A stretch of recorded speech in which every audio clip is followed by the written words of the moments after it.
les jeunes ne comprennent pas, avec le barrage de carnage qu'il y a à Gaza, oui. Ils osent relier ça à ce qui s'est déjà passé dans l'histoire.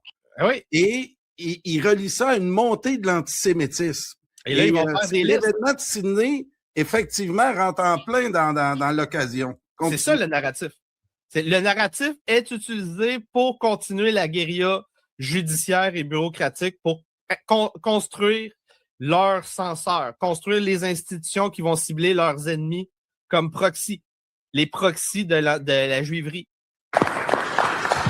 It's about education. And how do we educate? Indonesia has 350 million Muslims living in the country. How do we change their textbooks? How do we hold the people in Gaza accountable that if America is paying for UN textbooks and supposedly the changes are made, why are those textbooks not being used and why are they using their old textbooks?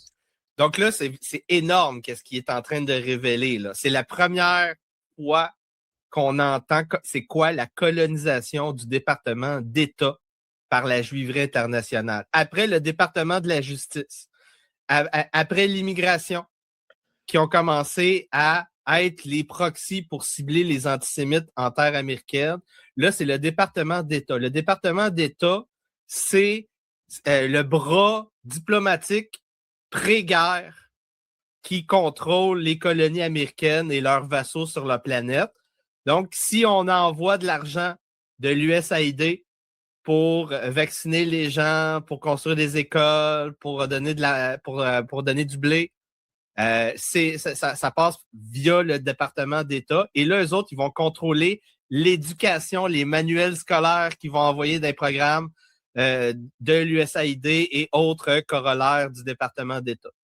Alors, il y a juste un point qui est important et tu devrais juste l'expliciter parce que tu as utilisé une terminologie qui était assez lapidaire. Tu as dit juiverie internationale, ce qui est un mot qui peut faire sursauter. Mais peut-être il faudrait insister sur le fait que toutes les personnes qu'on voit en ce moment dans les médias, aux États-Unis, dans les grandes organisations, dans les grandes réunions, que ce soit à Tel Aviv, partout, affichent invariablement qu'ils sont juifs, en fait. C'est pas toi qui fais ça, c'est eux qui l'affichent et qui expliquent, en fait, que c'est un sentiment d'appartenance transnationale qui dépasse toutes les autres loyautés, etc.